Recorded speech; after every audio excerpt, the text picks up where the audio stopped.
Bonjour.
Bonjour tout le monde. Ah, très bien, donc vous m'entendez bien?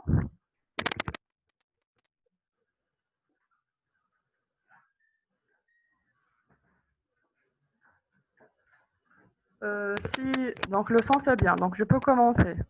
Donc très bien, donc je me présente, donc je suis docteur Wade, maître assistante en immunologie et aujourd'hui on va voir le cours, le dernier cours d'ailleurs, sur l'immunité innée. Donc j'espère que vous allez au moins consulter le support. Donc je pense déjà vous avez des questions. Malheureusement, on a uniquement 40 minutes, donc je vais insister surtout tout ce qui est l'essentiel. Donc, ce sera, je pense, ce dernier coup, ça sera plus facile parce que déjà, une idée, surtout pratiquement tous les acteurs du système immunitaire. Donc, ici, ça sera plus facile. Donc, comment on va faire? Donc, je vais expliquer et si vous avez des questions, posez-les sur le chat box. D'accord? Donc, j'essaierai de répondre à vos questions au fur et à mesure. Donc, on commence. Oui, est-ce que déjà il y a des questions? Parce que je vois des gens qui ont levé la main. Ok, je commence. Donc, très bien. Donc, comme j'ai dit, aujourd'hui, on va voir un cours très, très important. C'est l'immunité innée, ce qu'on appelle aussi l'immunité naturelle. Pourquoi? Parce que c'est très, très important. Parce que l'immunité innée, c'est la première ligne de défense. C'est-à-dire, devant toute agression, c'est l'immunité innée qui est d'abord sollicitée. Pourquoi elle est la première? Parce qu'elle est immédiate. Donc, contrairement, j'espère à ce stade, vous pouvez faire la comparaison entre l'immunité innée et l'immunité adaptative. Donc, surtout l'immunité adaptative, le son n'est pas clair. Est-ce que c'est pour tout le monde? Est-ce que le son et l'image, c'est bien? Parce que je pense pour que... Est-ce que le son et l'image sont bien? Donc, pour ceux qui n'ont un problème avec le son ou l'image, je pense que c'est votre connexion. D'accord? Donc, je répète, donc j'ai dit à ce stade, vous allez pouvoir faire la comparaison entre l'immunité innée et l'immunité adaptative. Donc, pour l'immunité adaptative, vous avez vu, pour avoir une réponse immunitaire, il faut d'abord avoir l'activation par les lymphocytes T et les lymphocytes B. Donc, cette activation prend du temps. Donc, l'activation et la prolifération des lymphocytes T et B nécessitent du temps qui varie généralement entre 10 et 15 jours, alors que l'immunité innée, qui est représentée principalement par les cellules phagocytaires, elle est immédiate. Donc, les macrophages sont là. Dès qu'il y a une agression, ils vont agir immédiatement. D'accord. La deuxième caractéristique de l'immunité innée, c'est qu'elle est non spécifique. Donc, pourquoi elle est non spécifique? Parce que vous allez voir les cellules à l'immunité innée, ils n'ont pas un TCR, un récepteur spécifique à l'antigène. Contrairement aux lymphocytes T et lymphocytes B, qui ont un TCR et un BCR. Donc, surtout la génération, comment on va générer les TCR et les BCR. Donc, c'est au niveau génétique. Donc, on a un nombre très très important, ça a des TCR et des BCR très différents et chacun est spécifique à un seul épitope. L'inconvénient à l'immunité innée par rapport à l'immunité adaptative, c'est l'absence de mémoire immunologique. Donc ici, je vais mettre une parenthèse parce que récemment, ça fait 2 ou 3 ans, il y a une notion de la mémoire de l'immunité innée. Donc avant, la mémoire immunologique a été exclusive pour l'immunité adaptative. Donc, lorsque vous avez rencontré un antigène lors de la première fois, vous aurez la génération des lymphocytes T et B effecteurs et des lymphocytes T et B mémoire. Donc, les cellules mémoire vont assurer la réponse secondaire. C'est-à-dire, si vous serez en contact avec le même antigène une deuxième fois, la réponse, elle sera très rapide grâce aux lymphocytes mémoire. Donc, pour l'immunité innée, on n'a pas cette caractéristique où là, elle n'est pas très, très développée.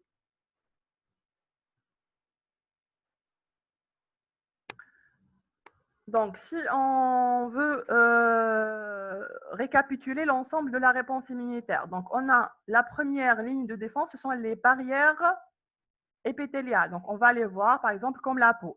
Après, c'est l'agresseur a pu franchir la première barrière, c'est-à-dire la barrière épithéliale, il sera confronté à l'immunité innée.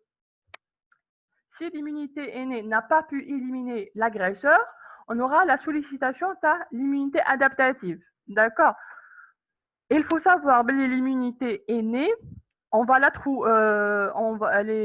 trouver, que ce soit chez les invertébrés et les vertébrés. Donc, presque tout être vivant, même les plantes, ont une immunité innée. Contrairement à l'immunité adaptative qui est caractéristique par les vertébrés.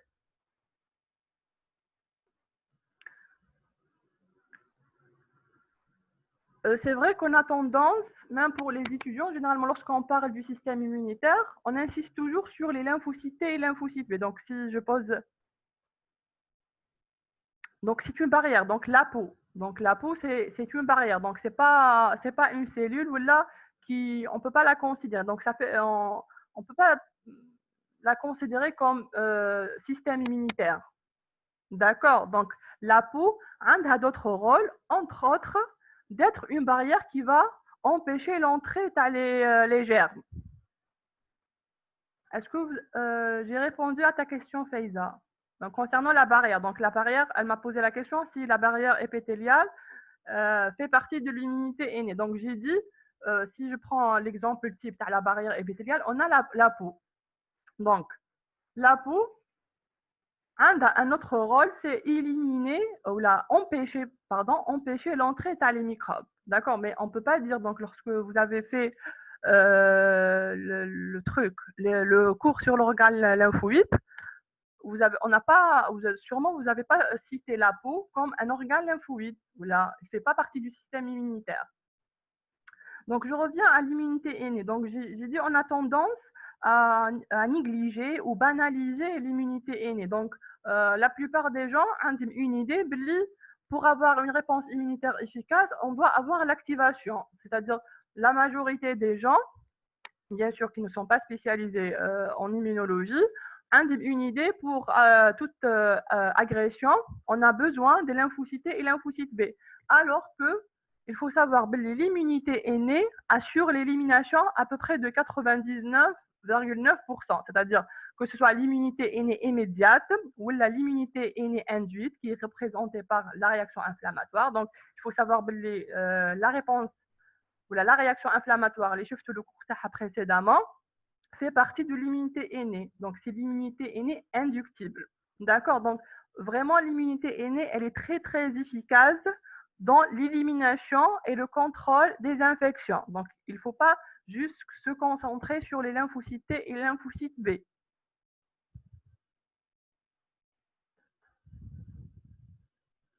Donc, j'ai dit que cette immunité innée,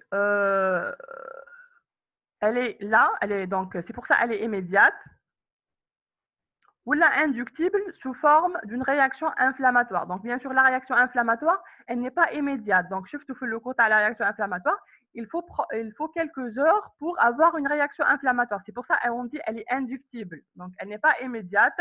Donc, il faut quelques heures pour induire une réaction inflammatoire. Donc, ici, c'est un tableau qui résume la différence ou là, une comparaison entre l'immunité innée et l'immunité adaptative. Donc, on a dit que l'immunité innée, elle est immédiate, quelques minutes à quelques heures pour la réaction inflammatoire.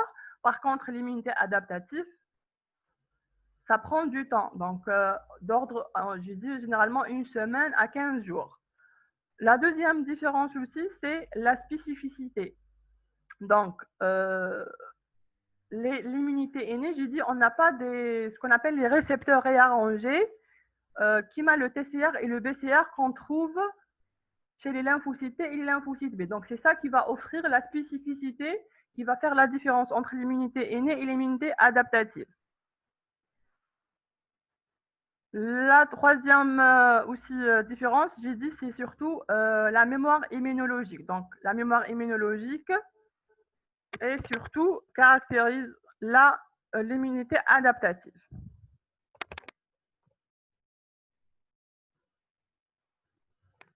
Donc, on va parler rapidement sur des barrières parce que j'ai dit, elles jouent un rôle très, très important. Donc, c'est notre première ligne de défense. La première barrière, c'est la peau. Donc, vous savez, la peau, elle est composée de cellules épithéliales qui sont très serrées. Donc, déjà, l'intégrité de la peau va assurer la non-pénétration des germes. C'est-à-dire, quand on a une plaie ou là, c'est une porte d'entrée. Donc, l'intégrité de la peau, ça reste une barrière physique.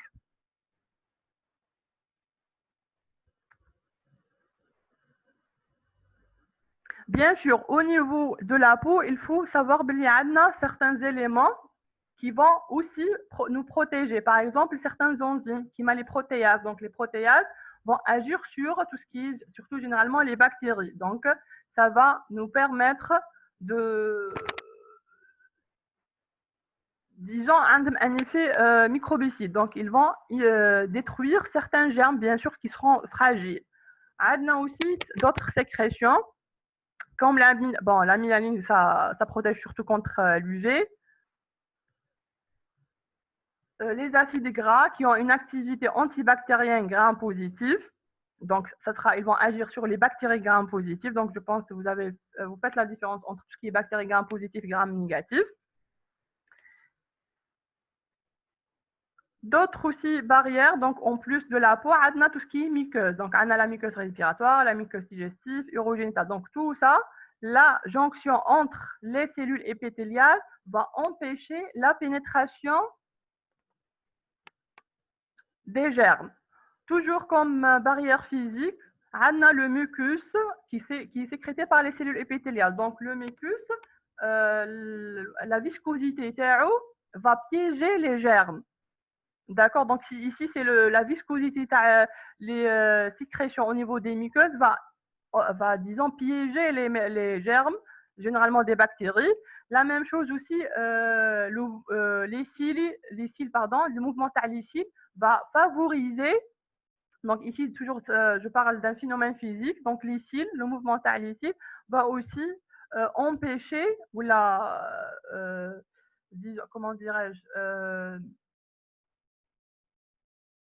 va empêcher la persistance des germes au niveau des muqueuses. Donc, c'est un phénomène physique qui va favoriser l'élimination des germes. La même chose, l'atout, le flux urinaire, les larmes. Donc, les larmes, c'est un moyen de nettoyer les yeux.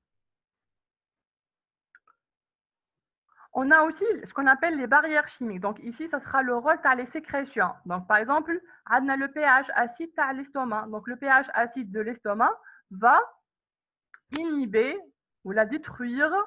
C'est un milieu qui ne favorise pas la multiplication des germes. Donc la majorité des germes, bien sûr, certains germes peuvent résister au pH acide de l'estomac comme les lycobactères. Toujours, on a d'autres lysosomes qui clivent les peptidoglycanes des parois bactériennes. On a les lactophorines et la calprotectine. Donc, comment ils vont inhiber la multiplication des germes? On a la lactophorine, par exemple, elle a une très forte affinité au fer. Donc, ici, comment elle va agir sur les germes? Elle va priver les germes du fer. Donc, certains germes nécessitent, donc le fer pour certains germes, c'est un élément nutritif. Donc, ils nécessitent le germe pour leur multiplication. Donc, la lactophorine va grâce à son affinité pour le fer, va priver les germes du fer. La même chose pour la calprotectine. La calprotectine a une affinité pour le zinc. Donc ici, c'est un tableau récapitulatif qui englobe les différentes barrières, que ce soit mécaniques, chimiques. Et la dernière barrière, c'est ce qu'on appelle la flore commensale. Donc, au niveau de la peau, on a des germes commensales, au niveau de l'intestin, au niveau de la muqueuse vaginale. Donc, on a ce qu'on appelle les bonnes bactéries. C'est-à-dire, ce ne sont pas des bactéries pathogènes. C'est-à-dire, ce sont des bactéries qui vivent en symbiose avec notre organisme. Donc, comment ces bactéries vont aider le système immunitaire? Donc, le rôle principal de la flore commensale, c'est qu'elles vont rentrer en compétition avec les germes pathogènes. Donc, ça veut dire quoi, compétition? Premièrement, la compétition vis-à-vis des sites de fixation. C'est-à-dire, disons que lorsque un germe pathogène pénètre, par exemple, au niveau des muqueuses intestinales, il va trouver que la muqueuse, elle est déjà occupée par une flore commensale. Et cette flore va entrer aussi en compétition par rapport aux nutriments. Donc, il y aura une compétition vis-à-vis des éléments nutritifs entre la flore commensale, qui est la flore bénéfique, et les bactéries pathogènes. Donc ici, la notion, elle est très importante. Donc, si vous suivez à peu près l'actualité médicale, vous allez trouver le concept de ce qu'on appelle le microbiote est très étudié ces dernières années parce qu'ils ont trouvé le déséquilibre, le microbiote, c'est-à-dire si vous avez un déséquilibre de la flore commensale, ça va favoriser le développement de certaines pathologies, par exemple la maladie de Crohn. Donc, une des causes qui est incriminée pour la maladie de Crohn, c'est un déséquilibre de la flore commensale. Donc, le rôle de la flore commensale est très, très important. J'ai dit, en entrant en compétition par rapport aux autres germes pathogènes, on a un rôle aussi dans l'activation du système immunitaire. Donc, elle va activer le système immunitaire, mais une activation sans induire une réaction inflammatoire. Donc, si je peux dire ça, c'est une bonne activation, c'est-à-dire sans induire une réaction inflammatoire. Je pense que je dois passer rapidement.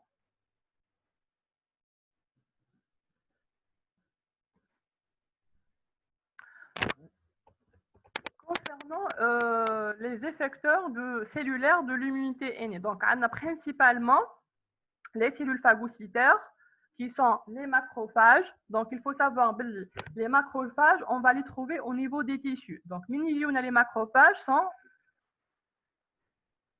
l'origine, c'est le monocyte. Donc le monocyte, on va le trouver dans le sang.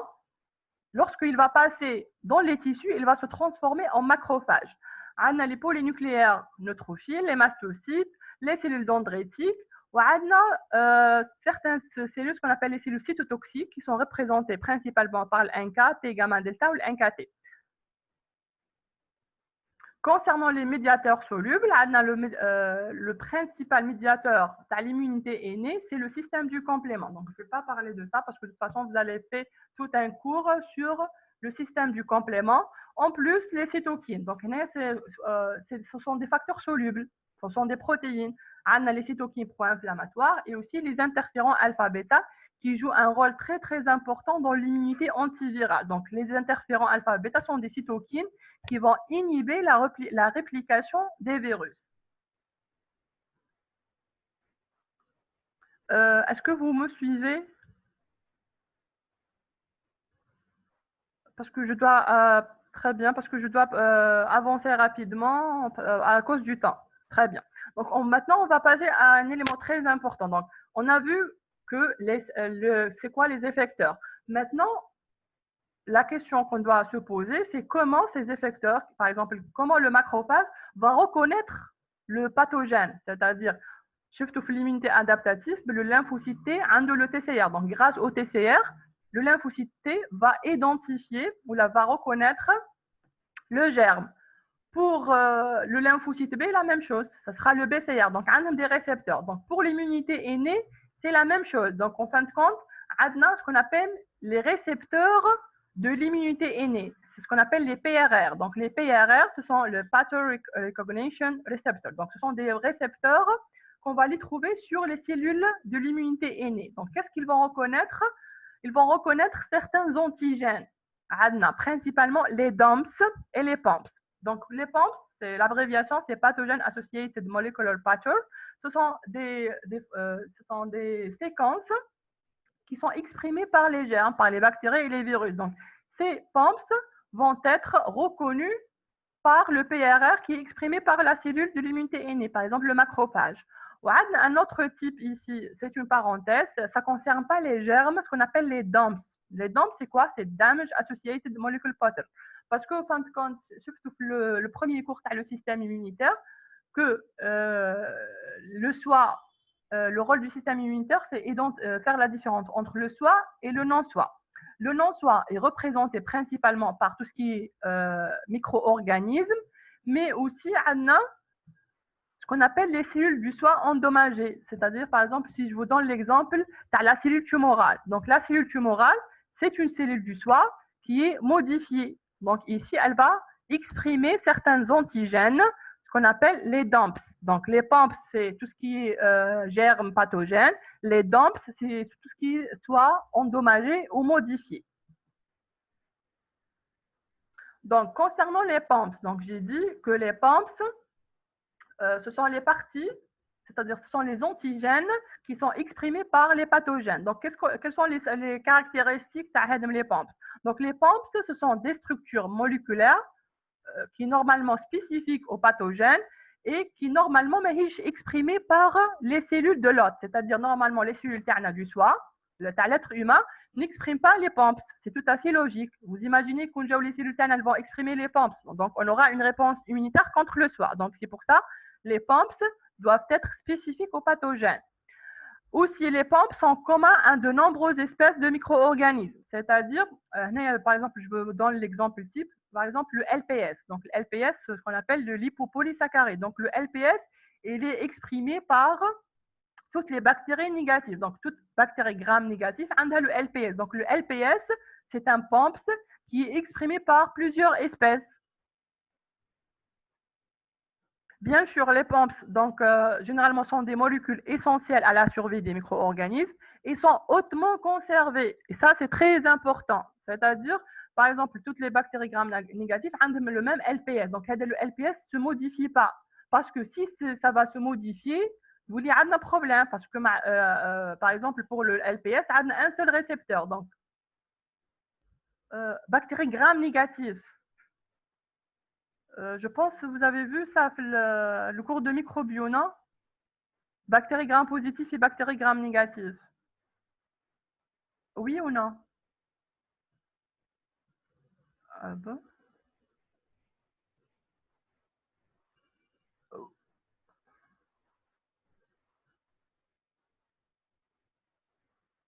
Vous êtes comme la microbio cette année ou non?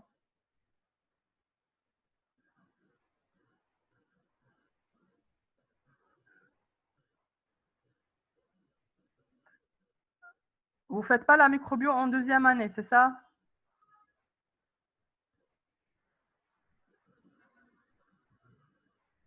Ah, ok, désolé. Donc, désolé parce que pour moi, je suis en train de parler comme si des acquis. Donc, juste, donc bon, si ok. Quelle biologie, non, c'est pour les étudiants en pharmacie. D'accord, d'accord. Bon, Asma, apparemment, c'est en troisième année que vous allez faire. C'est dommage. Donc, ça aurait été très intéressant que tu connais déjà juste la microbio. Mais bon, c'est pas grave. Donc, ici, c'est juste une classification. Tu as les bactéries selon la membrane interne. Donc, donc selon la structure, selon la structure selon la structure de la membrane des bactéries, en fait, c'est une classification. Donc,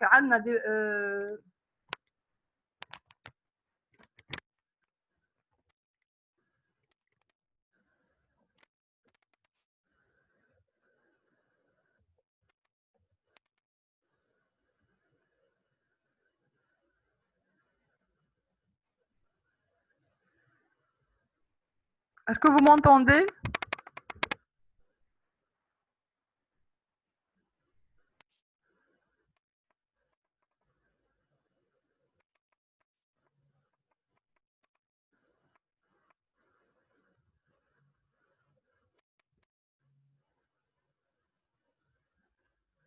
Est-ce que vous m'entendez?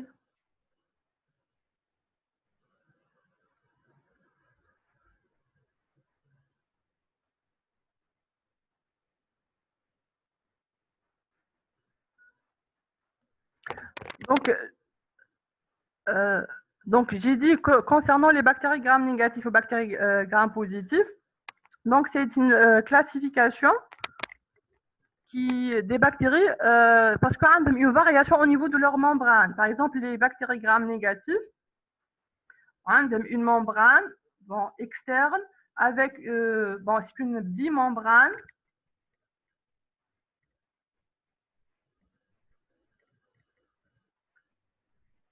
qui contient, bien sûr, composé de phospholipides et qui exprime le lipopolysaccharide. Donc, j'ai dit le LPS. Donc, LPS, c'est l'abréviation de lipopolysaccharide. Donc, les bactéries gram négatives, au niveau de leur membrane, on va trouver l'antigène, le lipopolysaccharide. D'accord. Donc, c'est un antigène qui caractérise les bactéries gram négatives. Et grâce à l'antigène, donc qu'on va le considérer comme un POMS, ils vont être reconnus par les cellules phagocytaires. Grâce à quoi? Grâce à un récepteur, ce qu'on appelle les PRR. Donc, je ne vais pas rentrer de toute façon dans ces détails, c'est juste un exemple. D'accord? Donc, pour comprendre l'idée, comment le système immunitaire va reconnaître les différents germes. D'accord? Donc, donc vous retenir juste un exemple. Les bactéries gram négatives, donc c'est une bactérie qui va exprimer un antigène, le LPS. Donc, les bactéries gram négatives, donc c'est une famille. Donc, il y a plusieurs bactéries qui ont la caractéristique de l'expression de le lipopolysaccharide. Donc, lorsque euh, très bien. Donc, le tableau, j'ai donné l'exemple de LPS. Donc, c'est le POMPS qui est exprimé par les bactéries gram négatives qui va être reconnu par les cellules de l'immunité innée grâce à un récepteur. Le récepteur, c'est le TLR4. Donc, le TLR4, c'est quoi? C'est un PRR qui est exprimé par les cellules de l'immunité innée qui va reconnaître toutes les bactéries qui expriment le LPS. Avec il me reste 10 minutes, je dois avancer. Désolé. Donc, juste, essayez de comprendre l'idée, la reconnaissance entre l'antigène et le germe et les cellules de l'immunité innée se fait entre les POMS et les PRR. Maintenant, une fois que disons, la macrophage a reconnu le germe, donc il va le phagocyter. Donc, on a dit les cellules phagocytaires, le macrophage et les PNN. Donc, voici les étapes de la phagocytose. Donc, premièrement, adhérence. Donc, c'est l'exemple d'une bactérie. On va reconnaître la bactérie grâce au PRR, l'englobement, la capture, la digestion. Donc, ici, la digestion se fait grâce à la fusion entre le phagosome et le lysosome. Donc, le lysosome, c'est quoi? Disons, c'est une poche qui a des enzymes. Donc, ces enzymes vont permettre la dégradation par les bactéries. D'accord? Donc, phagolysosome, donc c'est la poche dans laquelle on a le germe et les lysosomes. Donc, les lysosomes, le rôle c'est la destruction de le germe.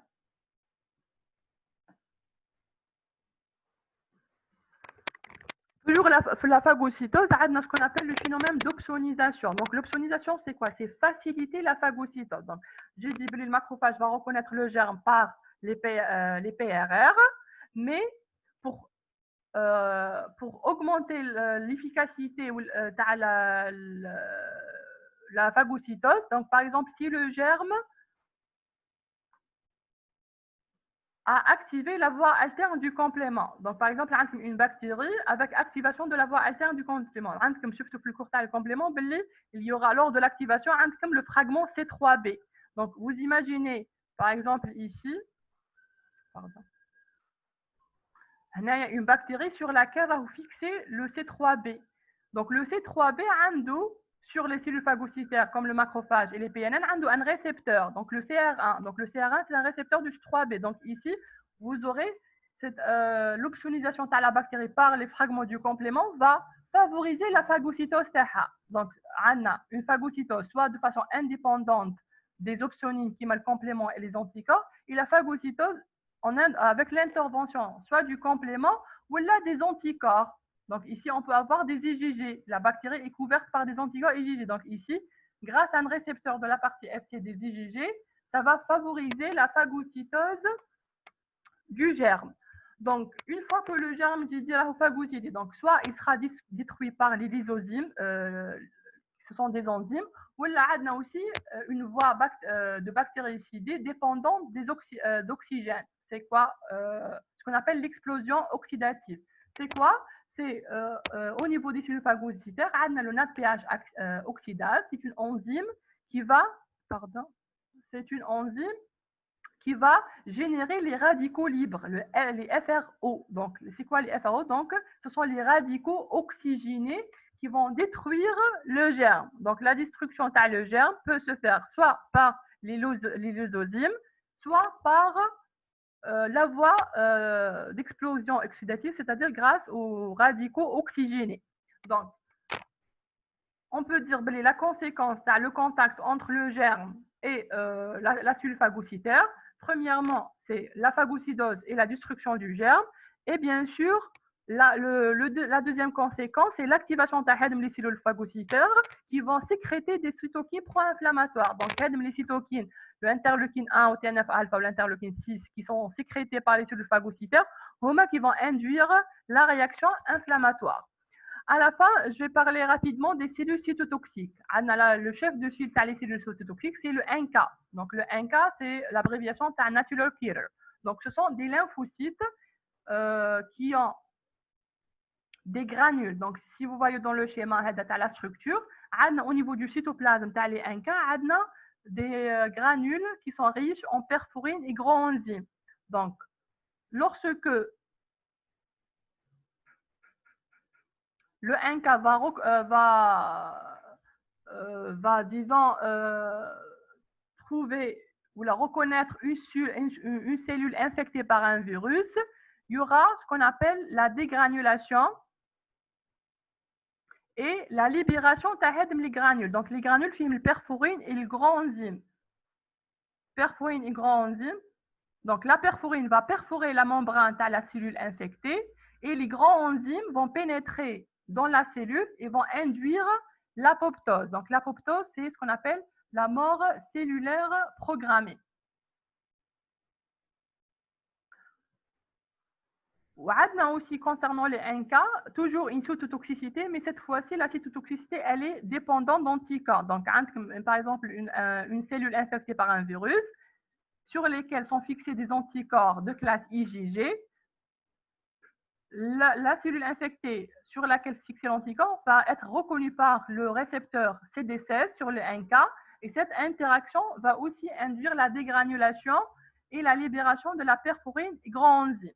Donc, ça, c'est le NK. Donc, j'ai dit le NK, c'est le chef des fils les cellules cytotoxiques de l'immunité innée. On a deux autres cellules qui sont aussi cytotoxiques, mais sont un peu particulières. Pourquoi?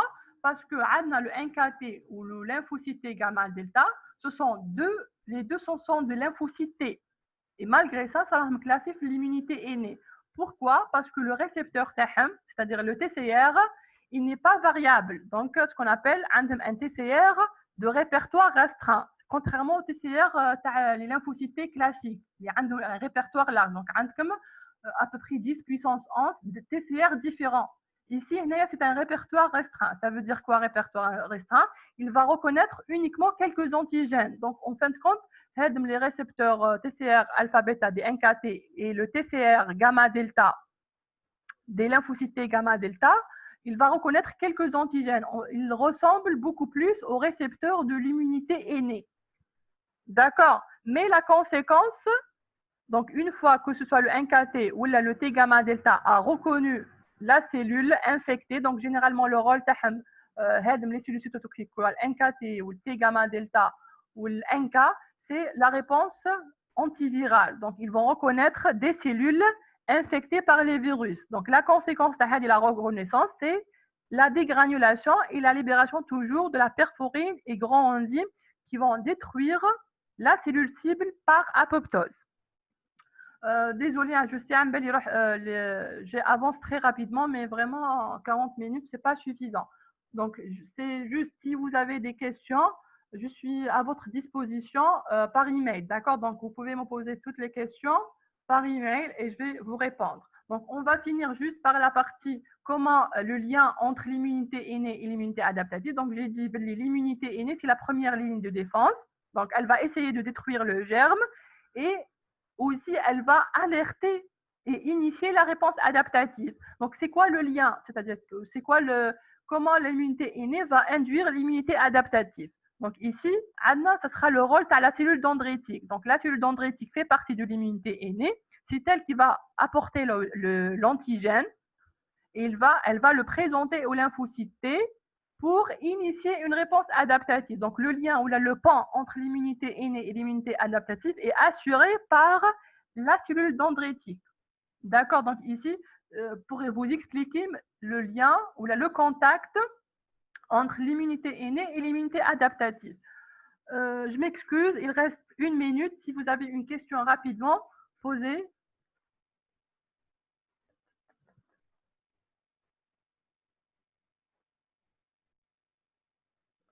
Des questions.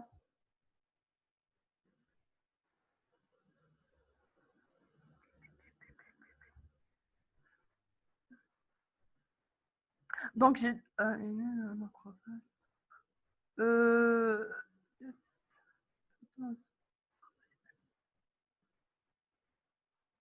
j'ai pas compris la question macrophage. D'accord. Donc, le macrophage, est-ce que aussi c'est un lien? Mais ce n'est pas le premier lien. C'est-à-dire, donc, il faut savoir, c'est uniquement la cellule dendritique qui est capable d'activer le lymphocyte T naïf. Donc, le premier contact, c'est la cellule dendritique. Le macrophage, c'est après. Innée, il y a mémoire. Donc, j'ai dit, pour le moment, la notion de la mémoire de l'immunité innée n'est pas très établie. Donc, à votre niveau, il faut retenir la mémoire immunologique, c'est pour l'immunité adaptative. Donc, j'ai dit, c'est un concept nouveau, tu as la mémoire de l'immunité innée. Quelle est la différence entre les PPR? La différence entre les PRR et les PAMP, je pense. Donc, j'ai dit